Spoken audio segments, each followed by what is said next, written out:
cofondateur et dirigeant d'Impulse Analytics. On est un cabinet de conseil en performance digitale. C'est un cabinet que j'ai créé aux États-Unis, à San Francisco, et on accompagne aujourd'hui beaucoup d'acteurs en France, mais aussi beaucoup dans le reste du monde, aux États-Unis et en Afrique du Sud, dans pas mal de pays. Et aujourd'hui, je suis accompagné pour cette matinée par Valentin Chaillot. Valentin est partenaire média chez Impulse, et donc il est quotidiennement confronté à ces enjeux de marketing, mesure et de la fin des cookies. Et on a la chance d'avoir avec nous Vittorio Galmosi. Je vais même vous mettre la photo qui va bien avec. Vittorio est Agency Partner Meta, et du coup il va nous présenter la roadmap Meta cette année en termes d'innovation, de lancement. Et il va parler aussi post-cookie, puisque Meta a été un des précurseurs depuis un moment à anticiper les impacts de la fin des cookies. Ils se sont beaucoup préparés avec Capi notamment, et du coup il va nous partager un peu les enjeux principaux pour l'adaptation à ce nouveau contexte cette année. Je vais commencer par parler aussi un petit peu d'Impulse. Impulse, rapidement, on est du coup une équipe d'une vingtaine de consultants avec un truc qui nous anime particulièrement, c'est faire une différence significative sur les comptes qu'on accompagne. On gère environ une vingtaine de millions par an. Ah, j'ai fait une bêtise là. Voilà. On gère une vingtaine de millions par an, la moitié sur l'écosystème Paid Social, très principalement Meta, et l'autre moitié sur Google Ads. Voilà, et la manière dont on travaille, on approche le performance marketing, c'est en premier lieu en fait une approche growth marketing, c'est-à-dire qu'on se fixe des ambitions très élevées sur l'impact des campagnes qu'on mène, et on alloue des ressources assez importantes pour atteindre les objectifs de nos clients en lançant énormément d'expérimentations à chaque étape du parcours de conversion pour comprendre réellement ce qui impacte votre profit. Et on fait ça avec du coup plusieurs dimensions principales. Une dimension importante pour nous, c'est la data, ce qui nous amène aujourd'hui à parler de l'impact du post-cookie. Je dis souvent que notre rôle principal, c'est d'être des data analystes. On est tous en premier lieu des data analystes. On passe beaucoup de temps avec nos clients à comprendre si les niveaux de ROS sont fiables, si on peut s'appuyer dessus pour prendre des décisions d'investissement. On passe beaucoup de temps à réconcilier ce que nous disent les plateformes en termes de ROS, ce que nous dit Google Analytics, ce que nous dit le back-end, afin de vraiment se faire des convictions fortes sur où est-ce qu'on doit investir. Donc ça, c'est un des premiers points de notre approche, une rigueur analytique importante dans la manière d'analyser le résultat des tests. Le deuxième point, qui est vraiment notre moyen d'action principal pour faire une différence sur les comptes sur lesquels on travaille, c'est la partie média. Donc on a des consultants, certains sont ici parmi nous, qui sont spécialisés sur chacune des plateformes. D'un point de vue stratégique, pour identifier le dispositif optimal pour faire une différence, et puis surtout pour le mettre en œuvre, puisqu'on est des consultants, mais on est des consultants un peu particuliers, puisque ce qui nous anime, nous, avant tout, c'est vraiment de mesurer, de faire une différence. Donc on gère aussi des investissements, et notre quotidien, c'est l'optimisation des campagnes. Un dernier point auquel on est très attaché, puisque je l'ai dit tout à l'heure, on travaille énormément sur la partie paid social. On gère à peu près plus la majorité de nos investissements sont sur cette partie-là. Donc très rapidement, on s'est intéressé à la partie créative, et notamment à la partie créative performance. Donc on a internalisé un studio. Ce dont on se rendait compte, c'est que le client était très bon en termes de branding, de produire des assets très inspirants, qu'on avait besoin de les décliner sur les plateformes, de les rendre les plus natifs possibles via des formats adaptés pour être optimal pour Meta et les autres plateformes. Donc on a un studio qui nous permet vraiment de démultiplier les tests qu'on est capable de lancer depuis un moment. Et on a d'ailleurs Lisa qui nous rejoint, qui est là, qui est Head of Creative Performance, qui nous aide à démultiplier justement les tests sur cette partie-là. On a formalisé dans cette perspective une vraie méthodologie de Test and Learn qui fait que on accompagne nos clients vraiment dans l'identification des drivers d'achat, on les aide à comprendre qu'est-ce qui résonne et quelle est la meilleure manière d'exprimer ces drivers d'achat dans des vidéos, dans du contenu. C'est sur la base de cette méthodologie Test and Learn qu'on a réussi à impacter pas mal de très beaux acteurs, que ce soit Leroy Merlin, Naturalia, et donc on lance des Learning Agenda où on va identifier énormément d'hypothèses sur ce qui fait une différence sur le compte, ce qui fait qu'aujourd'hui on a réussi à accompagner aussi bien des startups, des scale-up, je pense à par exemple Swile, Brut, et puis aussi des beaucoup plus grands groupes comme Naturalia et Leroy Merlin. Voilà, on va passer au vif du sujet. Je suis évidemment à votre disposition avec le reste de mon équipe pour échanger sur vos problématiques d'acquisition à la fin de cette réunion. Je vais faire une rapide introduction sur notre objectif dans le vif du sujet sur les cookies aujourd'hui. Ce qu'on aimerait que vous ressortiez après cette heure ensemble, c'est une bonne compréhension du rôle des cookies dans l'écosystème publicitaire et donc l'impact lié à leur disparition. Ce qui est aussi important pour nous, c'est que de vous partager les différentes solutions qui émergent. Les cookies ont été vraiment le pilier de l'infrastructure publicitaire depuis des dizaines d'années.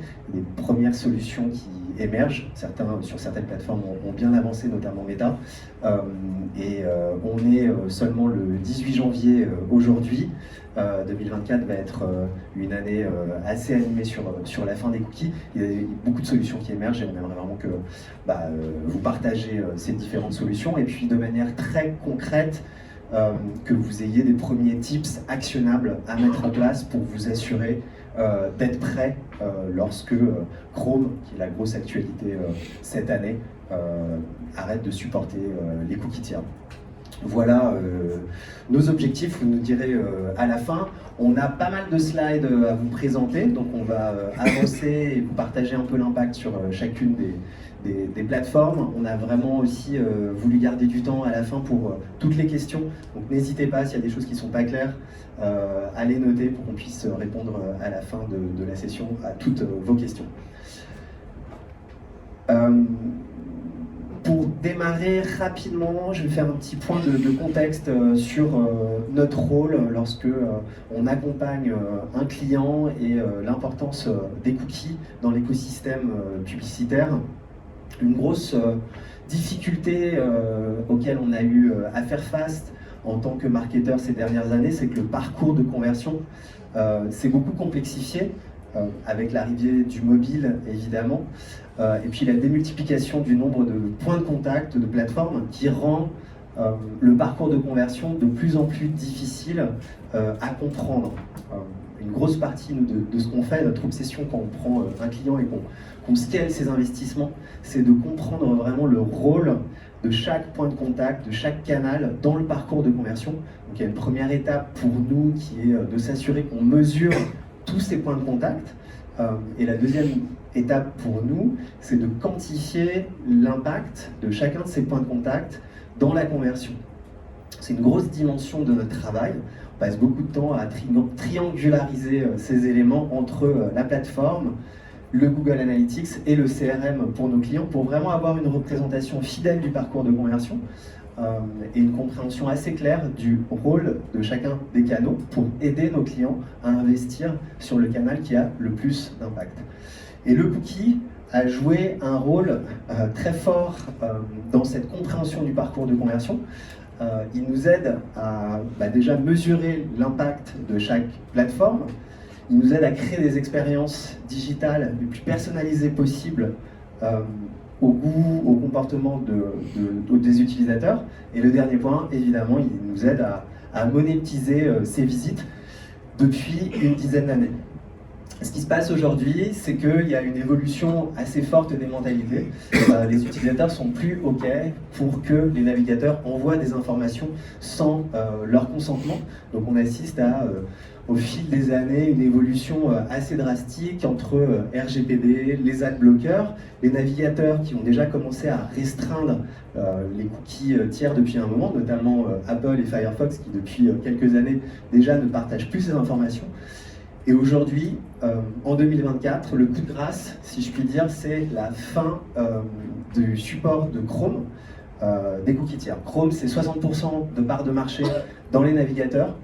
On peut se dire qu'à la fin de l'année, si Chrome applique cette décision de ne plus partager les cookies tiers, ils vont devenir vraiment inutiles dans le retraçage du parcours publicitaire.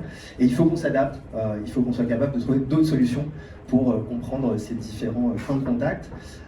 Et c'est ce qu'on va commencer à faire avec Valentin. Vous partagez vraiment dans quelle mesure les cookies alimentent ces stratégies marketing et vous partagez les premières solutions.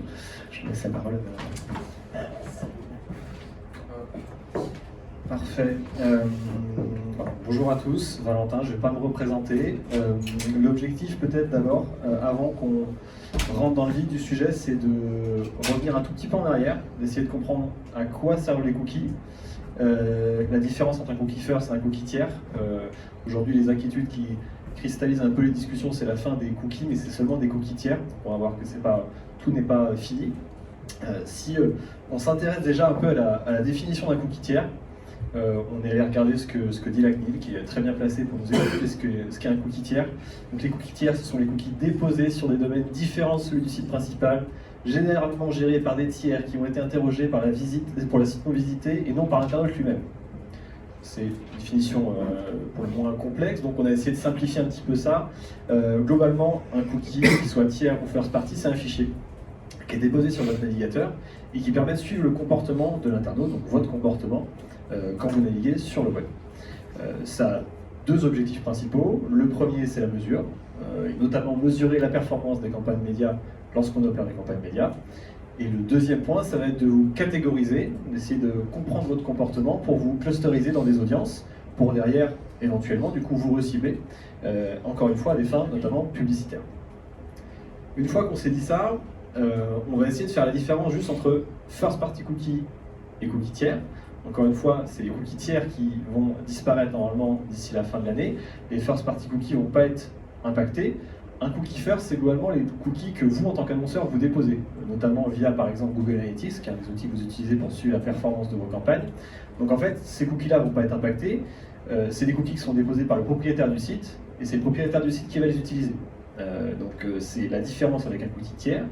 Ou sur les cookies tiers, ça va être un tiers, donc typiquement une plateforme publicitaire, Meta, Google, Criteo par exemple, qui en a fait son business model depuis plusieurs années maintenant, qui va déposer un cookie. Et pour le coup, ce cookie-là, la donnée qui est stockée sur ce cookie, elle va être envoyée ensuite vers leur serveur à eux. Donc on voit que c'est là la différence entre les deux. D'un côté, vous avez un cookie first, où la donnée est envoyée vers le serveur de l'annonceur qui a essayé de déposer le cookie, et de l'autre côté, vous avez les cookies tiers, où on renvoie vers notamment les plateformes publicitaires par exemple. Une fois qu'on a fait cette différence, on va aller du coup s'intéresser dans les 30 minutes qui vont suivre, 30-40 minutes qui vont suivre uniquement aux cookies tiers, on ne parlera plus de cookies first. On va aller s'intéresser du coup au parcours d'achat. Vincent l'a dit, aujourd'hui c'est complexifié, il y a du post-view, il y a du post-click, il y a de plus en plus de plateformes qui émergent, et donc on se retrouve avec quelque chose d'assez compliqué, où le cookie du coup va avoir un impact fort, puisque il va être déposé quand il va y avoir une visite sur site, et vous voyez ici dans le parcours d'achat qui vous est présenté, il va y avoir deux cookies qui vont être déposés. Il va y avoir les cookies de Google et il va y avoir les cookies de Meta via Facebook. Donc déjà, on se rend compte d'une chose, c'est que à l'issue de la visite, si vous avez bien évidemment émis votre consentement, il y a toujours ce prérequis à avoir en tête, mais si vous avez dit oui au fait qu'on puisse déposer des cookies et qu'on puisse suivre votre comportement, vous allez avoir des cookies qui vont être déposés. Et dans le cadre de ce parcours d'achat, il y a deux cookies qui sont déposés. Et donc au moment de l'attribution, qu'est-ce qui va se passer? C'est qu'en fait, à la fois Google et à la fois Meta vont s'attribuer la conversion. C'est-à-dire qu'on est dans un modèle d'attribution en général qui est post-click, voire post-view, mais en tout cas post-click sur les deux leviers d'achat média. Et donc ce qu'il faut retenir ici, c'est qu'il y a un enjeu avec les cookies tiers aussi à avoir en tête, c'est qu'ils ne sont pas dédupliqués. Aujourd'hui, Meta et Google ne se parlent pas. Et donc forcément, quand dans un parcours d'achat, il y a il y a deux régies qui peuvent s'attribuer la conversion, ils le font. Et donc c'est le cas dans vos ads managers. Donc on voit déjà ici que l'attribution, notamment dans les outils d'achat publicitaire, il y a déjà des premiers biais qui émergent, même si les cookies aujourd'hui sont encore utilisés. Ça, c'était pour la partie mesure. Donc on avait vu à quel moment du parcours le cookie était déposé pour essayer de mesurer et de comprendre ce qui se passait lors d'un parcours d'achat qui mène notamment à une conversion. Et maintenant, on va essayer de s'interroger un peu à la partie ciblage. Sur la partie ciblage, on ne va pas détailler tous les use cases, mais globalement, celui que vous connaissez peut-être le mieux, c'est le retargeting. C'est quand un internaute visite votre site web, il va notamment aller sur le site de Prêt-Océan, il va regarder le saumon fumé qu'il va vouloir avoir pour les fêtes de fin d'année, mais il ne va pas convertir. Et vu qu'il ne va pas convertir, il y a quand même des informations qui vont être déposées grâce aux cookies, qui vont être stockées dans le cookie, qui vont nous permettre ensuite de le catégoriser comme étant une personne qui a vu une page produit, notamment celle du saumon fumé. Et donc tout l'objectif, ça va être de personnaliser son expérience, de lui montrer du coup la bonne créa, pour s'assurer qu'on puisse le pousser à l'acte d'achat, ou en tout cas d'ajouter au panier par exemple si c'est une conversion intermédiaire. Donc, si on reprend notre parcours d'achat, il y a des cookies qui vont être déposés à la première visite, qui vont stocker de l'information à la fois de la vue produit, à la fois potentiellement aussi de l'ajout au panier si c'est une des actions qu'il va faire. Ces informations-là vont être renvoyées aux ad managers et vont vous permettre, vous, marketeurs, de créer des clusters d'audience pour aller derrière les retargeter et du coup avoir une expérience personnalisée. Donc il y a d'autres usages des cookies pour la partie audience. Vous le savez, quand vous naviguez sur des sites web, vous avez un comportement qui va être aussi suivi. Vous allez regarder des news, vous allez regarder des news automobiles, etc., etc. Donc tout ça vous permet aussi de vous catégoriser. Pour ce que là vous faites, par exemple, du RTB, du programmatique, vous allez acheter des audiences, notamment propriétaires de Google par exemple, qui vont vous avoir catégorisé. Et c'est notamment grâce aux cookies tiers qui sont capables de faire cette clusterisation lors des audiences. Ça, c'est ce que je viens de vous dire. On a un comportement, on crée une audience et on retarget, c'est en général le use case le plus commun. Maintenant qu'on a refait un petit peu le tour sur la partie cookie first, cookie tiers, l'utilisation à la fois pour le ciblage et pour la mesure, et bien on va s'intéresser à ce qui va se passer du coup dans les mois qui viennent. Il y a deux dates à retenir, alors en tout cas deux échéances. La première c'était là, début janvier. Il y a déjà 1% des cookies, enfin en tout cas des navigateurs qui n'acceptent plus les cookies sur Chrome. Donc c'est un bêta test que met en place Google pour aussi comprendre un peu les impacts de la disparition des cookies sur leur écosystème digital et publicitaire, on imagine bien. Mais du coup la deuxième échéance, et c'est celle qui va nous intéresser aujourd'hui, ça va être le deuxième semestre 2024, où là 100% des navigateurs arrêteront de supporter les cookies tiers. Alors il n'y a pas de date exacte, à la base ça devait être il y a 3 ans, ça a été décalé. On a l'air quand même d'être en bonne voie d'arriver cette année à quelque chose qui nous fait penser qu'on n'aura plus de cookies d'ici septembre-octobre. Donc maintenant l'objectif, ça va être de comprendre ce qui va se passer dans nos parcours d'achat, pour la mesure, pour le ciblage. Et après, on va essayer de vous expliquer un petit peu les solutions, en tout cas les premières idées qui peuvent vous permettre de pallier à cette disparition. Donc on se positionne fin septembre, on a des cookies qui disparaissent. Et donc là, théoriquement, ce qu'on vient de se dire, c'est que la mesure et le ciblage, ça va devenir beaucoup plus compliqué. Si on reprend notre parcours, vous voyez bien qu'à l'endroit avant où il y avait des cookies qui étaient déposés, là ils seront bloqués, ils apparaîtront plus, et donc les informations stockées sur votre comportement, elles seront plus renvoyées aux ad managers, et donc forcément ça va être compliqué à la fois de mesurer est-ce qu'il y a eu une conversion ou est-ce qu'il n'y a pas eu de conversion, et pareil de vous catégoriser dans des audiences potentiellement, ça va devenir beaucoup plus complexe. On a fait un peu le travail d'essayer de lister, d'énumérer les plus gros impacts. Alors il y en a certainement d'autres, on n'a pas pu être exhaustif, mais pour nous, à la fois sur la mesure et sur le ciblage, il y a 3 gros impacts qu'il faut avoir en tête. Sur la partie mesure, le fait que les cookies tiers vont disparaître, c'est qu'il y aura un problème d'alimentation de données des algorithmes. On l'a dit tout à l'heure, l'IA elle est partout maintenant, et notamment dans les algorithmes qui optimisent vos campagnes. Et donc si demain on leur supprime les signaux qui permettent d'apprendre et qui permettent d'optimiser, ça va être complexe. C'est-à-dire que les algorithmes ils vont être un peu à l'aveugle, ils ne vont pas être capables d'optimiser correctement vos campagnes. Donc ça c'est le premier élément. Le deuxième, c'est pour vous, en tant que marketeur, vous allez ouvrir votre ad manager, vous n'allez plus voir de données. En tout cas pas de données liées à la conversion ou au comportement d'achat sur site. C'est quand même compliqué pour optimiser et pour justement piloter vos campagnes. Donc on voit que l'impact il est à la fois d'un point de vue technique, les algorithmes n'auront plus de données, il est d'un point de vue métier de votre côté, vous n'aurez plus de data, donc vous ne saurez plus trop ce qui se passe à la suite de vos campagnes, donc forcément, on peut attendre des baisses et des pertes de performance. Ça, c'est pour la mesure. Pour la partie ciblage, le premier use case qu'on a voulu retenir ici, c'est la suppression des bassins de retargeting, tel qu'on les connaît aujourd'hui. Ça ne voudra pas dire, on le verra tout à l'heure, qu'on n'est pas capable d'identifier des gens qui ont eu un comportement sur votre site et de les retoucher ensuite. Il y a d'autres solutions pour le faire, mais en tout cas, l'utilisation du retargeting avec des pixels tiers, ça n'existe plus. Et donc, il y aura une perte de précision sur les messages qui seront adressés. Aujourd'hui, ce qui fait la qualité de vos campagnes et sa performance, c'est votre capacité à pousser le bon message à la bonne personne et au bon moment. Là, le bon message à la bonne personne, ça va devenir très compliqué. Et donc, il y a un risque du coup qui est lié à ça, c'est un peu de saturation liée à la perte de précision, ce qui fait qu'on va commencer à bombarder un petit peu les gens d'annonces qui ne seront peut-être pas en corrélation avec leurs attentes et leurs besoins. Et donc ça devient problématique, et pour l'expérience utilisateur, et notamment pour la nôtre, c'est un petit peu dommage.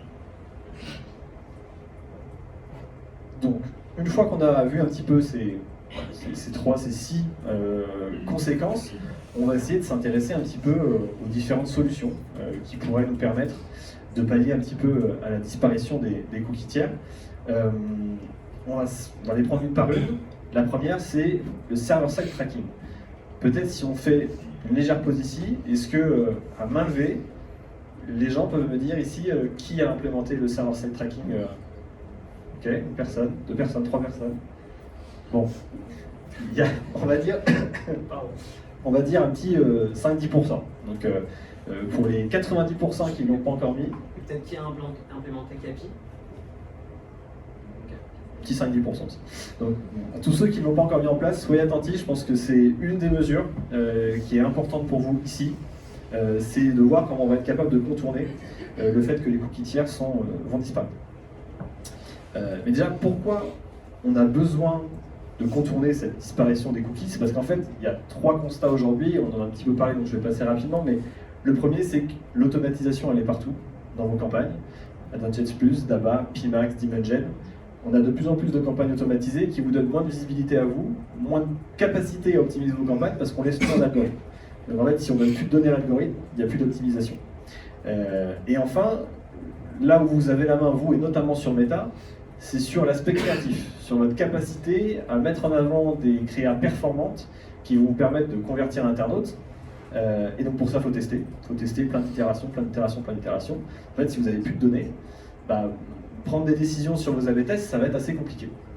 Et donc on va voir que c'est un cercle qui est plutôt vertueux quand on arrive à remettre de la donnée au centre de notre stratégie, parce que plus il y a de données pour les algorithmes, mieux ils vont optimiser, meilleures sont vos performances. Vous avez aussi une meilleure visibilité sur ce qui va se passer dans vos plateformes, potentiellement du coup prendre des meilleures décisions d'un point de vue créatif, et potentiellement aussi augmenter vos budgets pour être capable derrière, encore une fois, d'avoir plus de données. Donc c'est un cercle un peu vertueux. Et donc pour faire ça, il y a une solution.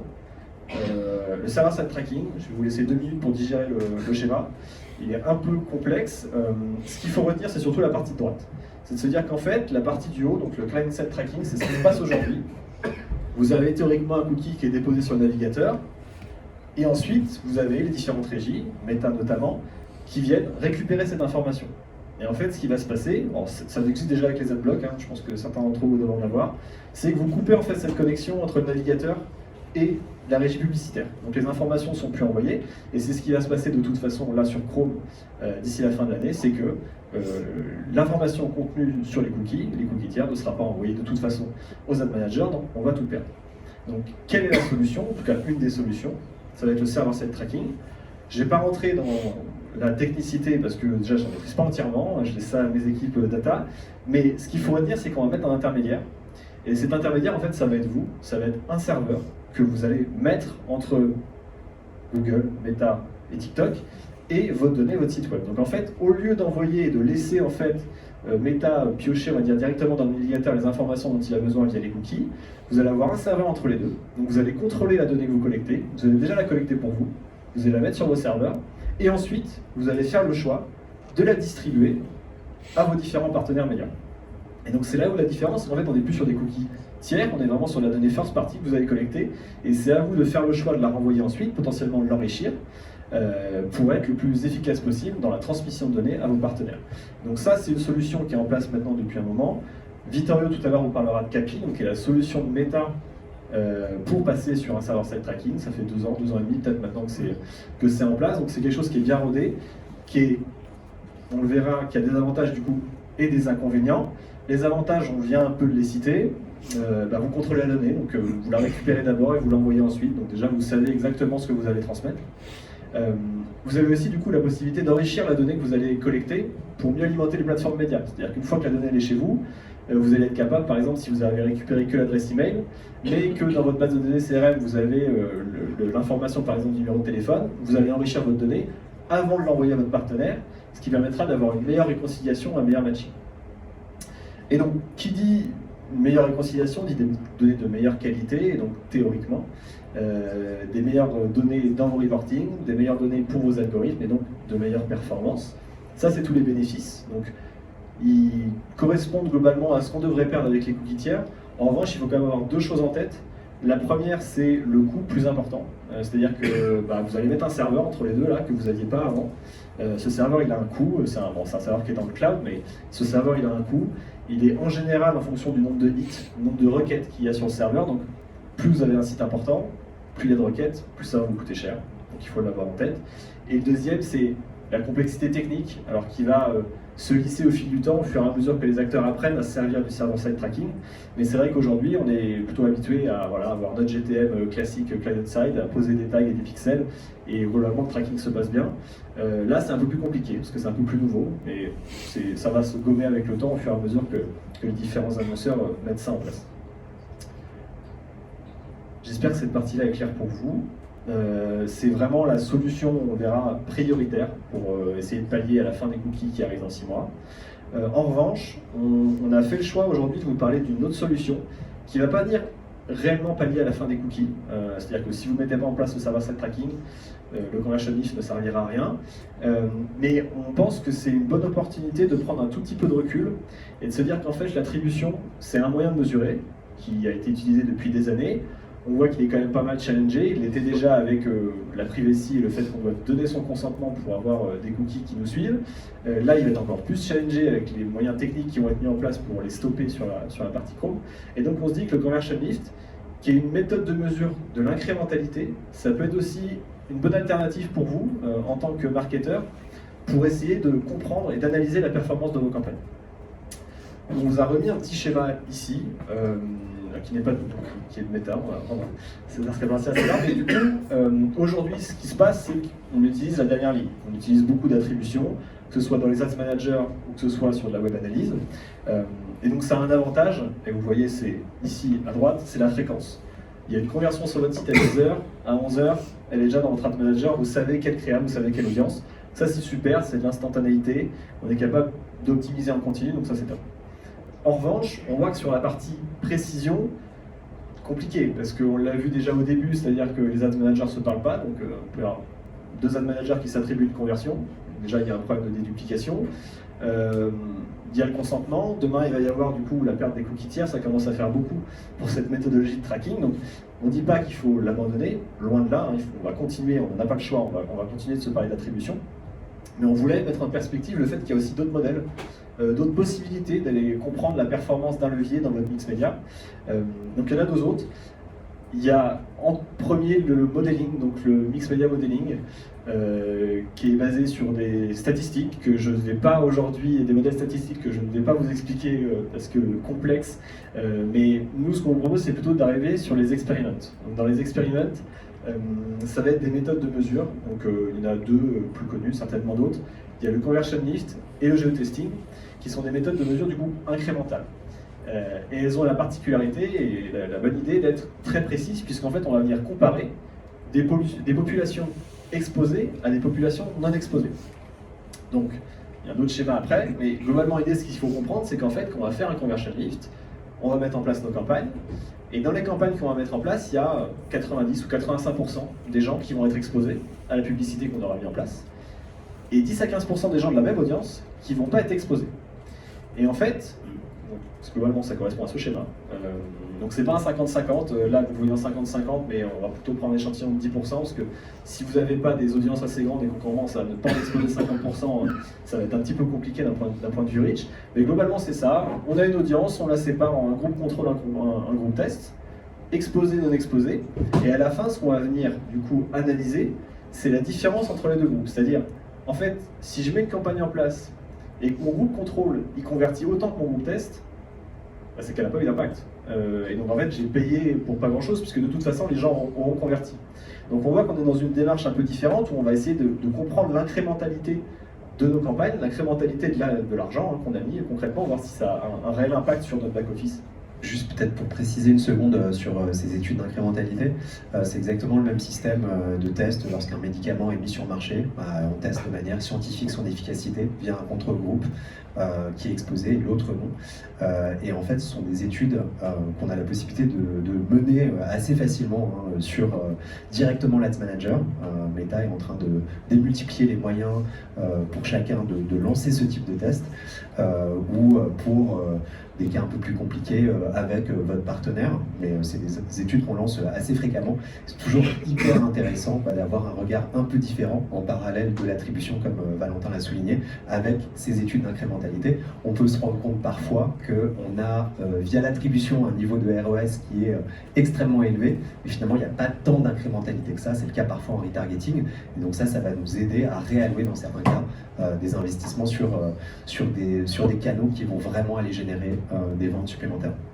Exactement, et donc c'est le type de résultat que vous aurez si vous menez ce type d'études. On voit bien qu'on va en fait séparer deux choses. À gauche, on a la population contrôle qui n'a pas été exposée. À droite, on a celle qui a été exposée. Et en fait, finalement, l'impact réel de votre campagne, c'est ce qu'il y a entre les deux. Donc là, on va dire que la population non exposée a généré 2000 conversions. La population qu'on a exposée, on a généré 4000. En fait, le vrai incrément, il est entre les deux. Donc, si vous n'aviez pas mené de campagne, a priori, vous auriez eu déjà ces conversions à gauche. Et donc, c'est là-dessus qu'on va venir recalculer nos métriques, notre rentabilité, notre coût d'acquisition, notre ROS, si c'est ça qu'on calcule. Et donc ça, c'est vraiment une vision différente de l'attribution. Parce qu'en fait, effectivement, comme le disait Vincent, voilà, demain, moi, je setup une campagne de remarketing, je mets tout en pause view, j'ai des ROS à 40, c'est super, mais je n'ai pas généré en fait, de business additionnel pour vous. Et donc voilà, on ne dit pas qu'il faut l'un ou l'autre, il faut avoir les deux en même temps pour vraiment comprendre quel est l'incrément, parce que ça c'est des études avec lesquelles vous ne pouvez pas piloter au quotidien vos campagnes, ça ne va pas vous dire si une créa a fonctionné mieux que l'autre, mais du coup d'avoir les deux, ça doit vraiment vous aider à vous rendre compte de la part du levier dans votre mix média et de l'impact qu'il a au final sur vos chiffres. Alors j'ai dit, donc une troisième solution, c'est le mix modeling. On ne va pas en parler aujourd'hui. Pourquoi on ne va pas en parler aujourd'hui? Parce que c'est un type de solution qui est quand même un peu différent dans le sens où on va être sur du long terme. C'est-à-dire que le server-side tracking, c'est du court terme. On peut le mettre en place assez facilement dans les semaines qui viennent. Conversion lift, vous vous rapprochez soit de votre agence, soit de votre partenaire Meta, et on regarde ensemble pour setup, et c'est quelques semaines de mise en place, ensuite quelques semaines d'analyse, et d'ici du coup 1 ou 2 mois on commence à avoir les premiers résultats. Le mix modeling, c'est des projets qui prennent du temps, on va dire entre 6 mois et 12 mois pour avoir un premier MM une première fois, parce qu'il faut faire beaucoup d'analyses, beaucoup d'allers-retours, et c'est des projets qui coûtent assez cher quand même, il faut l'avoir en tête. Donc on n'est pas sur les mêmes temporalités, on n'est pas sur les mêmes coûts associés à ce type de mesures, mais sachez que c'est quelque chose qui existe et on pourra s'en parler si jamais c'est quelque chose qui vous intéresse. On va passer sur la partie ciblage, et donc dans le ciblage, vu que les cookies third party ont quitté, on va s'intéresser du coup à la donnée first party. Aujourd'hui, je pense que tous les annonceurs, enfin c'est même sûr, collectent de la donnée first party. Donc ça, il n'y a pas de problème, vous avez de la donnée first. En revanche, et après à vous de me dire, on en parlera après, mais est-ce que vous avez une vraie stratégie liée à votre donnée first party? C'est pas toujours le cas. Donc nous, ce qu'on vous propose là, c'est de revenir rapidement sur un peu nous, ce qu'on estime être les 3 étapes d'une stratégie de first party data. La première, c'est la collecte, et c'est en général l'étape que tout le monde a. Alors, on collecte de la donnée first party via les newsletters, le programme de fidélité, la capacité à se loguer facilement pour faciliter l'inscription au site web via les social login. Il y a aussi des acteurs qui font de la lead gen, qui font que ça, collecter de la first party data. Il y a aussi vos points de vente. Je crois ici, dans la salle, il y en a qui ont plusieurs centaines de points de vente. Quand il y a une vente qui est faite, en règle générale, on vous demande si vous avez une carte de fidélité, si on peut prendre votre adresse email. Typiquement, ça, c'est de la collecte de first party data. Donc, tout ne se fait pas online. Vous pouvez en collecter aussi dans vos points de vente. Mais une fois qu'on a collecté cette donnée, si on a juste le nom ou prénom de la personne et son adresse email, on ne va pas en faire grand-chose. Et donc, l'intérêt, ça serait d'essayer de l'enrichir. L'enrichir avec quoi? Des données socio-démographiques un peu basiques de hommes, femmes, âge, éventuellement où ils habitent. C'est des premiers éléments qui peuvent nous aider à qualifier un peu notre donnée. Des données comportementales, est-ce que c'est une personne du coup qui convertit en magasin, est-ce qu'elle convertit sur le web, est-ce qu'elle achète plutôt je sais pas, des parfums, ou est-ce qu'elle achète plutôt des bijoux, ou est-ce qu'elle achète autre chose. Ça c'est une donnée aussi qui est importante pour vous, parce que vous allez pouvoir du coup avoir des scénarios différents une fois que vous avez ces éléments-là. Et du coup la donnée transactionnelle, c'est-à-dire que est-ce que c'est un très très bon client, est-ce que c'est une personne qui est venue qu'une seule fois, est-ce qu'elle n'a pas acheté dans les 12 derniers mois, est-ce qu'elle rachète tous les mois, voilà. Essayez de comprendre un peu le comportement d'achat. Pareil, ça doit vous aider du coup derrière à segmenter un peu votre donnée. C'est-à-dire que voilà, vous avez des gens dans votre base très différents, chacun ont leur comportement, leurs caractéristiques. Et du coup, le fait de comprendre ces comportements et ces caractéristiques, ça va vous permettre de la segmenter et de l'utiliser différemment, à la fois notamment dans les messages que vous allez leur pousser. Mais une fois qu'on a fait ça, par contre, il faut l'exploiter. C'est pas le tout de l'avoir segmenté et analysé. Il faut être capable d'exploiter cette donnée. On vous a mis ici deux solutions. Encore une fois, il y en a certainement d'autres. La première, enfin, on va commencer par la deuxième, qui est le Customer Match, qui est, je pense, une solution que vous connaissez bien. C'est du coup, vous, en tant qu'annonceur, vous prenez votre first party, vous la transmettez, par exemple, à Meta de façon sécurisée et RGPD, bien évidemment. Et Meta s'occupe d'aller retrouver, dans sa base à lui, les emails, les numéros de téléphone que lui reconnaît, pour pouvoir ensuite retoucher ces gens-là. Ça, c'est le use case, on va dire, le plus commun, et donc c'est pour ce qui pourrait se rapprocher un peu du retargeting qu'on faisait avec les cookies tiers, c'est votre capacité à retoucher des gens dans votre base, sachant que des gens dans votre base, c'est pas forcément des clients. C'est-à-dire que quelqu'un qui s'inscrit dans votre newsletter et dans votre base, ça reste un prospect, il n'a pas encore converti chez vous. Donc ça, c'est la première solution. Et la deuxième solution, c'est les Customer Data Platform. On ne va pas revenir en détail aujourd'hui sur ce qu'est ce type d'outil. Ce qu'il faut retenir, c'est que c'est un outil en fait, qui vous permet de vous aider en fait, sur les trois briques. C'est un outil qui va vous permettre de collecter de la donnée, de l'enrichir et du coup de l'unifier. Un peu l'objectif d'une Customer Data Platform, c'est d'avoir un ID unique, un identifiant unique entre tous vos points de contact, que ce soit des points de contact CRM, en magasin, sur votre site. Donc ça va être un petit peu de remettre tout ça ensemble et d'avoir un ID unique pour être capable derrière de le transmettre aux plateformes, donc que ce soit des plateformes d'achat média, votre plateforme CRM pour pouvoir recontacter les gens. Donc c'est une des solutions, c'est un type d'outil du coup qui est beaucoup plus complexe et long à mettre en place qu'un Customer Match que vous pouvez faire avec Meta. Par contre, ça ouvre plus de possibilités parce que c'est vraiment cross-canal. Encore une fois, vous pouvez avoir des communications email, web, vous pouvez faire de la personnalisation sur site. Une fois que vous avez compris un peu comment fonctionnaient les gens et que vous avez votre ID unique, vous pouvez modifier l'apparence de votre site web en fonction de la personne qui le visite. Donc il y a plein de use cases différents, mais on ne va pas détailler aujourd'hui parce que ça pourrait être un événement à lui tout seul, donc on en parlera après si certains sont intéressés. On a souhaité vous présenter rapidement deux use cases d'utilisation, de collecte et d'enrichissement de la donnée first party. La première, c'est que, là on va se parler de Cours Legendre. Donc Cours Legendre, il propose des cours de soutien scolaire, soit particulier, soit stage, pour les collégiens, lycéens, et ceux qui veulent se préparer au concours. Globalement, ce qu'on va faire ici, c'est que ce qui nous intéresse, nous, c'est de comprendre, en fait, d'où vient le lead, c'est-à-dire que c'est des parcours d'achat qui sont un peu longs. Donc on a des gens qui vont s'inscrire potentiellement n'importe quoi en mai, parce qu'ils savent qu'à la rentrée de septembre, il y a il y a un step qui sera passé, on pense qu'il y aura des difficultés scolaires, donc là c'est à ce moment-là qu'on convertira et qu'on prendra des cours particuliers, mais on commence à se renseigner avant. Et en fait, si on met pas en place le petit schéma classique, c'est-à-dire de récupérer, donc de créer un cookie first party data, de le déposer pour avoir la source de la première visite, si on ne fait pas ça, malheureusement, quand on va convertir en septembre, on va voir l'attribution un peu last click de GA, on va regarder quel est le dernier canal qui m'a apporté du coup cette vente. Voilà, ça va être le SEO, tac, le SEO va prendre sa vente, c'est super. Nous, ce qu'on a décidé de mettre en place, c'est ce petit cookie qui va venir du coup identifier et stocker la source de la première visite. Donc là, typiquement, j'ai une campagne méta, j'ai quelqu'un qui vient sur mon site, pour l'instant, il ne convertit pas encore, éventuellement il regarde un peu mon contenu, il s'inscrit, mais il ne convertit pas. Quand il va revenir 1 ou 2 mois plus tard et qu'il va convertir, nous, directement, dans le back-office de Cours Legendre, on va être capable de récupérer l'info de ce cookie et de l'envoyer pour que Cours Legendre ensuite puisse analyser, ok, en fait, tous mes leads qui ont eu lieu sur les 3 derniers jours, 4 derniers jours, ils viennent tous d'un touchpoint il y a 2 mois, qui venaient du coup de Meta, et ça nous permet, nous, en tant que marketeur, du coup en tant qu'agence et de partenaire, aussi d'analyser la performance de chaque levier et de prendre des décisions. C'est-à-dire que ce n'est pas le tout d'avoir un levier qui génère beaucoup de leads, il faut qu'il soit qualifié et qu'il finisse par convertir. Et donc ce type de mécanique nous permet aussi derrière d'assesser un peu les leviers, de regarder qui fonctionne le mieux dans un point de vue conversion et pas seulement d'un point de vue lead. Ouais, et juste pour préciser, là, on parle d'un cookie first party, donc c'est pas un cookie qui est touché par l'interdiction des cookies tiers. Donc c'est récupérer vraiment ce cookie primaire. Exactement, c'est pour vous et votre usage, donc il n'y a pas de souci là-dessus. Et un deuxième use case qu'on voulait vous présenter, c'est avec notre client Petrosian. Globalement, Petrosian, ils font, sans donner de chiffres, la majorité de leur chiffre d'affaires sur novembre-décembre. C'est-à-dire que les fêtes de Noël et de fin d'année, c'est une très très forte partie de leur chiffre d'affaires. Ça veut dire qu'il y a globalement 9 à 10 mois dans l'année où l'activité elle est un peu plus lente, et c'est une opportunité aussi pour Petrosian de prendre la parole pour éduquer sa cible.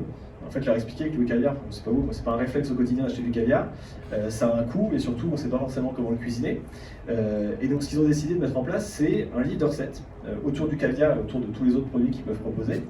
Donc, premier objectif, on éduque la cible, on explique comment on peut utiliser les produits Petrosian.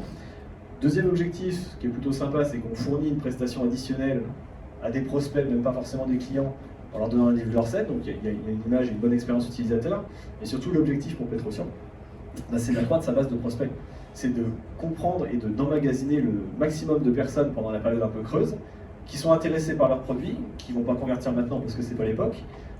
Ils vont pouvoir les retoucher toute l'année, du coup avec des contenus différents, faire un peu d'éducation, expliquer et commencer à mettre en tête qu'au moment des fêtes de fin d'année, ça serait bien d'acheter du caviar, pour in fine, du coup, quand on va être en octobre, novembre, décembre, avoir des publicités beaucoup plus ciblées et beaucoup plus pertinentes quand il va s'agir de les retoucher. Donc ça, c'est une mécanique qui peut être mise en place, et encore une fois, il ne faut pas juste se dire on va prendre du lead, et on ne l'exploite pas après, ça ne sert à rien, il faut vraiment avoir une vraie stratégie, et c'est là-dessus que votre partenaire média doit vous accompagner. On va ensuite passer au mode de ciblage et solutions. Voilà, il y a plein de modes de ciblage aujourd'hui, le retargeting, le lookalike, etc.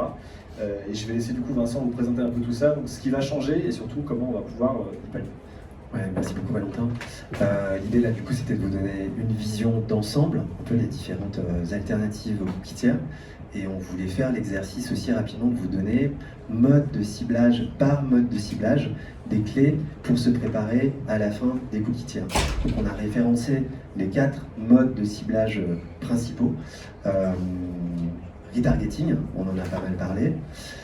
Les lookalikes, évidemment, l'achat d'audience auprès de tiers et le ciblage contextuel. Donc dans chacun des cas, quelles sont un peu les solutions qu'on a à date pour se préparer. Donc une des méthodes de ciblage préférées des annonceurs, c'est évidemment le retargeting, on en a pas mal parlé. C'est un des enjeux où la fin des cookies est un des sujets sur lequel il y a le plus d'impact, puisque évidemment, comme Valentin vous l'a présenté, le retargeting repose principalement sur des cookies tiers. Donc, si vous ne faites rien, il est à craindre effectivement que sur le deuxième semestre, lorsque Chrome arrête de supporter les cookies tiers, vos campagnes de retargeting voient une décroissance de leur performance assez significative. Donc, les leviers principaux à avoir en tête pour se préparer à ça, on en a pas mal parlé, mais c'est en premier lieu d'avoir une stratégie de data first party. Donc, aller récupérer des emails, des numéros de téléphone, des informations dont vous êtes propriétaire. Un peu la différence à noter, c'est que l'objectif, c'est de le faire même au niveau du middle funnel, même avant la conversion, puisque l'objectif, c'est d'utiliser ces datas pour recibler vos prospects pour les convertir. Donc il y a un enjeu de démultiplier un petit peu tout ce qui se passe au niveau du mid-funnel avec des jeux concours, des newsletters, afin de les segmenter et d'exploiter cette data pour convertir dans un second temps. L'autre point, évidemment, c'est d'anticiper la mise en place d'un server-side. CAPI est relativement facile à mettre en œuvre. Meta a vraiment essayé de rendre cette technologie du server-side le plus accessible possible. Donc Vittorio va vous en parler ensuite. Il y a des moyens assez simples de mettre en place CAPI rapidement. Il y a d'autres expérimentations sur le retargeting qui ont lieu en ce moment. On parle de Google Fledge. Plusieurs expérimentations qui ont lieu pour pouvoir s'assurer de mécaniques de retargeting efficaces. Voilà sur la première partie, sur le retargeting, ce qui est important à avoir en tête. on voulait parler aussi des lookalike audience. Lookalike audience, c'est un des modes de ciblage principal sur Meta. Historiquement, on exploitait les lookalike audience via le pixel, via de la first party propriétaire, via des emails. C'était une des campagnes qui marchait le mieux. Ce qu'on observe plus récemment, c'est que Meta a fait de tels progrès en termes de machine learning et d'intelligence artificielle, c'est qu'on a moins besoin de structurer des campagnes lookalike. Nous, à titre personnel, ça doit représenter probablement entre 10 et 20% de nos campagnes. La plupart de nos campagnes maintenant sont en broad. On met même plus de ciblage et on laisse l'algorithme exploiter les signaux de conversion pour affiner le ciblage. Maintenant, c'est des campagnes qui restent assez efficaces, notamment sur du B2B, où il y a des types de focus un peu particuliers à avoir, donc on continue à les utiliser sur certains types de ciblage. Et évidemment, le pixel sera plus capable de nourrir les audiences de lookalike. Donc là aussi, une des clés, c'est exploiter la first party, mais ici la first party vraiment de conversion. Donc idéalement, connecter votre HubSpot, votre CRM à Meta, de manière à ce que Meta soit capable de continuer à produire des lookalikes sur les datas de conversion.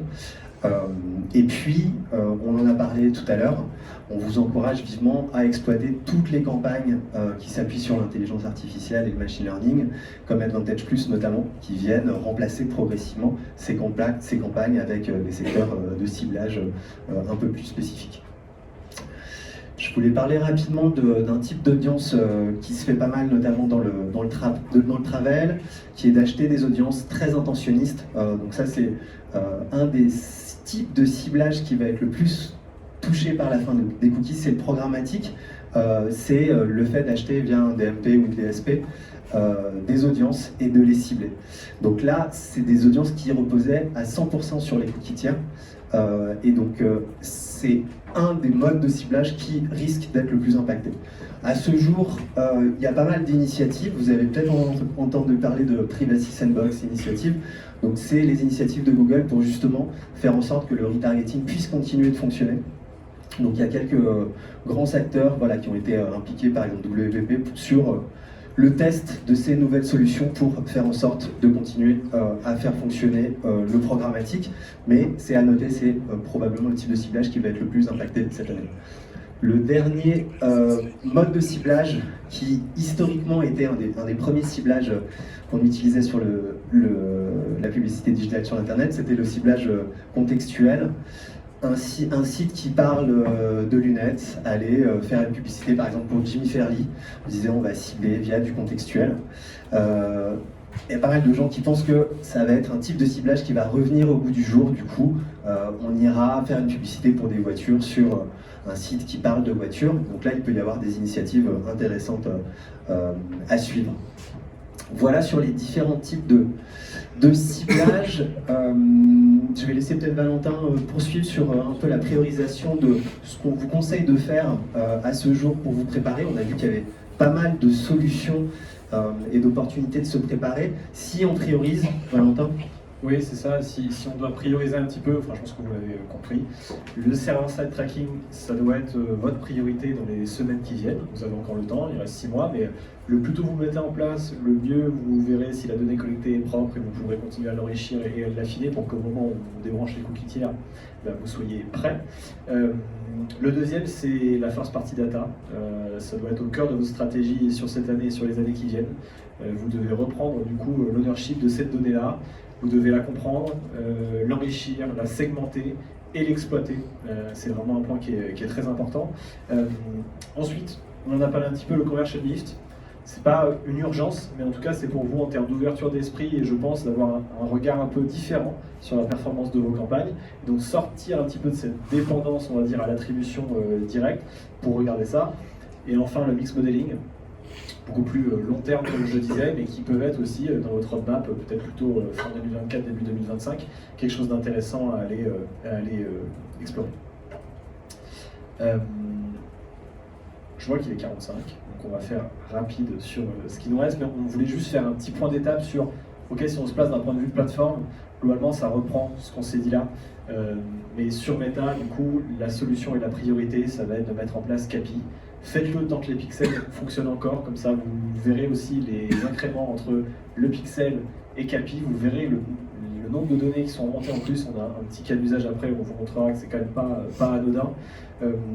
Bien exploiter, comme le disait aussi Vincent, les nouveaux types de ciblage, nouveaux types de campagnes. Advantage Plus en est un, où en fait on se dit qu'on va laisser un peu la main aux algorithmes pour trouver les personnes en adéquation avec notre business. Et donc là, j'insiste là-dessus sur ce type de campagne, ça ne veut pas dire qu'on ne fait plus rien. Là, votre travail à vous, et le travail aussi de votre partenaire, c'est d'avoir des concepts créatifs, des visuels qui soient vraiment très personnalisés, qui soient aussi très différents. Vous devez tester beaucoup de choses, parce que c'est pris en compte aujourd'hui dans le ciblage de Meta. Ils vont aller utiliser votre créa pour trouver les bonnes personnes, et donc c'est important que vous continuiez à tester tout ça. Si on se passe d'un point de vue de Google, on a un peu moins à parler aujourd'hui. Globalement, pareil, la solution principale, on l'a mis en deuxième, mais la solution principale, ça reste le server-side tracking, parce qu'il y a énormément d'impact, pas tant sur le search en tant que tel, mais notamment aussi sur la partie GDN, sur la partie lookalike, retargeting dynamique, où la fin des cookies tiers va être un peu plus compliquée. Vous avez aussi la possibilité, en attendant, d'envoyer vos données GA4 directement dans Google Ads. Ça peut être, en attendant de mettre server-side GTM en place, ça peut être une possibilité. Parce que pour rappel, Google Analytics n'est pas touché par la fin des cookies tiers, puisque c'est un cookie first party, donc toute la data Google Analytics va être toujours présente à la fin du deuxième semestre. Exactement, et on va laisser la parole du coup à Vittorio qui va revenir un petit peu sur Capi et son utilisation. Tout à fait, donc merci beaucoup Valentin. Donc je ne passe pas énormément de temps parce que les amis d'Impulse ont déjà parlé du partage serveur side beaucoup, et c'était tout le sujet d'aujourd'hui. Chez Meta, on a effectivement déployé il y a désormais quelques années un outil qui s'appelle API de conversion, Conversions API, CAPI pour les amis. Tout simplement, comme on l'a déjà dit, on a la possibilité à travers cette API de transférer les données depuis le serveur du client directement au serveur de Meta. Il faut être bien clair, ce partage de données se fait si et seulement si les internautes donnent leur consentement. Donc, très important. S'il n'y a pas de consentement, il n'y a pas de partage de données. Voilà. À date, effectivement, ce qu'on recommande, c'est d'avoir le pixel et l'API de conversion, les deux déployés, parce que nous, on est capable de dédupliquer les événements. C'est-à-dire qu'un internaute converti sur votre site, le signal est capturé par le pixel et par l'API de conversion. Les données vont arriver chez Meta, mais nous, on est capable de comprendre que c'est le même internaute qui a fait la conversion, et donc on va dédupliquer les signaux. Donc, qu'est-ce qui va se passer dans le futur? Mais là, c'est vraiment un futur très proche, c'est déjà le présent, quoi. On aura la possibilité de plus en plus d'intégrer plus de données first party data dans l'API de conversion. Notamment, on a mis en place l'API de conversion pour les apps. Donc, si vous sponsorisez une app, si vous voulez savoir qui a téléchargé l'app, qu'est-ce qui se passe à l'intérieur de cette app, s'il y a des achats et tout ça, ben, l'API de conversion depuis votre serveur pourra nous transférer ces données-là. Pour ceux qui ont des magasins physiques, ben, vous aurez la possibilité de nous partager les données que vous récupérez dans vos magasins à travers votre serveur, au serveur de Meta, pour faire ce qu'on vient de se dire, le retargeting, nourrir notre algorithme et tout ça. Et tout ce qui est interaction, notamment dans votre base CRM, il y a déjà la possibilité de lier votre CRM à l'API de conversion. Il y a plusieurs CRM avec lesquels on a des partenariats, pour lesquels la liaison est faite très simplement avec un clic. Donc, pour effectivement, si vous collectez vos données à travers d'autres canaux, que ce soit des newsletters ou tout ça, vous pourrez nous partager tout ça. En effet, on s'est rendu compte, en récoltant toujours plus de données, que les annonceurs qui ont implémenté l'API de conversion, en moyenne, ils ont vu une amélioration du coût de résultat du 13%. C'est un moyen, bien entendu, et tout ça passe notamment par la qualité des données qui nous sont partagées. Parce que c'est très bien que vous pouvez nous partager vos données, mais il faut aussi voir, comme on l'a déjà dit, vous avez la main sur les données que vous nous partagez. Okay? C'est très important de se rappeler ça. Et nous, on a mis en place ce qui s'appelle le Events Match Quality, la qualité de correspondance d'événements, c'est-à-dire qu'on est capable de donner un score à la qualité des données que vous nous partagez. Qu'est-ce que cela veut dire? Dire que si un partage d'une adresse mail, d'un numéro de téléphone, d'un nom et prénom, ça sera beaucoup plus intéressant, entre guillemets, pour l'algorithme de Meta, parce que ça sera plus simple de faire le matching avec le profil d'un internaute. En ayant juste tout simplement l'adresse IP de l'internaute, ça sera un peu plus compliqué. Donc, comme d'habitude, plus de données vous nous partagez, mieux ça sera pour l'algorithme de Meta pour aller faire le matching avec les internautes, les profils et du coup le retargeting, le lookalike et toutes les stratégies de marketing digital qu'on connaît. Comment on peut le mettre en place? L'API de conversion. À l'instant, il y a 3 moyens. Comme Valentin l'a dit, l'API de conversion passe par un serveur de votre propriété, normalement dans le cloud. Donc nous, par exemple, on a un partenariat à date avec Amazon Web Services. Si vous avez un serveur qui passe par Amazon, il y a une liaison directe depuis l'Ads Manager qui peut être mise en place très simplement avec 2-3 clics, ça prend une petite demi-heure. Ça peut être fait avec l'aide d'une agence comme Impulse. On a une intégration directe, c'est-à-dire que si chez vous, dans votre entreprise, vous avez une équipe de dev qui est capable de déployer ça, nous et les agences pourront vous partager toute la documentation, mais c'est très facilement trouvable sur Internet, pour pouvoir effectivement intégrer directement cette API de conversion dans votre serveur. Et après, on a des solutions partenaires, donc on a des partenariats avec des entreprises tiers qui font cette implémentation pour vous. Voilà. Merci beaucoup Vittorio. On va passer rapidement. Ce qu'on voulait juste vous montrer en quelques chiffres, c'est l'impact de la mise en place de CAPI pour l'un de nos clients, Petrosian toujours. Ce qu'il faut noter, c'est qu'entre le pixel et CAPI, sur ce client, on a un écart quasiment de 20% sur les conversions qui sont traquées. Donc ça ne veut pas dire que comme par magie, on a réussi à faire plus 20% de business en mettant ça en place. C'est juste qu'il y a 20% des transactions qui existaient et qui n'étaient pas soit attribuées à Meta, en tout cas qui n'étaient pas comptabilisées par le pixel. Et donc ça a des impacts. Et ça a des impacts sur vous, sur votre lecture des résultats dans la plateforme, et ça a des impacts aussi sur l'algorithme, notamment sur un client comme Petrosian, où il y a 9-10 mois de l'année, où on est quand même sur une basse saisonnalité, on a peu de données. Ces 20%-là, ils sont les bienvenus. Et ça nous a surtout permis derrière, lors de la forte période d'activité, d'avoir du coup des prises de décision qui soient meilleures, une optimisation de l'algorithme qui soit meilleure, avec du coup les résultats que vous voyez là. Mais vraiment, l'objectif ici, c'est de comprendre que 20% de données en plus, faites le calcul, j'imagine, avec le nombre de conversions ou de leads que vous faites par semaine ou par mois, c'est quand même des volumes importants. Et c'est toujours ça de plus qui est donné à l'algorithme pour optimiser. Vittorio en a parlé, du coup, c'est pas le tout de mettre en place CAPI.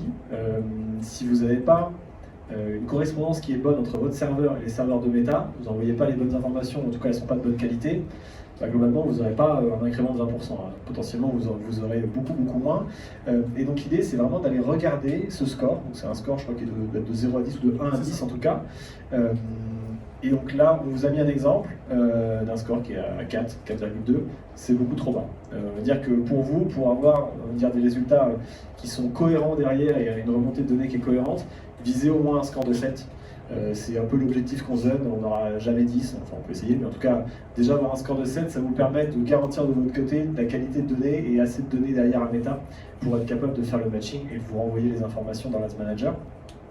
On vous a remis ici rapidement du coup les éléments qui font que Meta est capable de bien matcher. Vous voyez que le plus important ça reste l'adresse email, mais qu'il y a d'autres éléments que vous pouvez venir ajouter, enrichir votre donnée pour aider encore une fois Meta à retrouver du coup ces gens-là, à retrouver ces petits et être capable de vous transmettre l'information. Et ce score, il est disponible dans le gestionnaire d'événements. Vous pouvez aller regarder dans le gestionnaire d'événements, vous allez voir tout de suite le score dans lequel vous êtes actuellement. Hyper intéressant de voir du coup les optimisations qu'il est possible de faire sur les signaux qui sont transmis à Meta.